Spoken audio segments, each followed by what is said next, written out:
How to send money from Revolut to PayPal. So basically what you're gonna have to do is simply open a Revolut and then simply gonna have to tap on this card icon. So it's gonna look something similar to this. Now by default you're gonna have a virtual credit card, or you can also get a physical one, it doesn't matter. So what you're gonna have to do is simply tap on the virtual card, and then you're gonna be able to see your card info. Now with that card info, what you're gonna have to do is simply go to PayPal and then go to wallet. And then here you're gonna have to simply click on a link a card and then simply add that credit card. So as you can see, I already have it right here.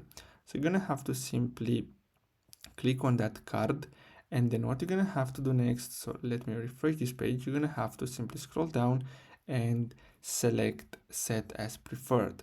So basically whenever you buy something using PayPal, they're gonna get money from that Revolut card, so basically from your Revolut balance. So basically that's it for today's video. Thanks for watching.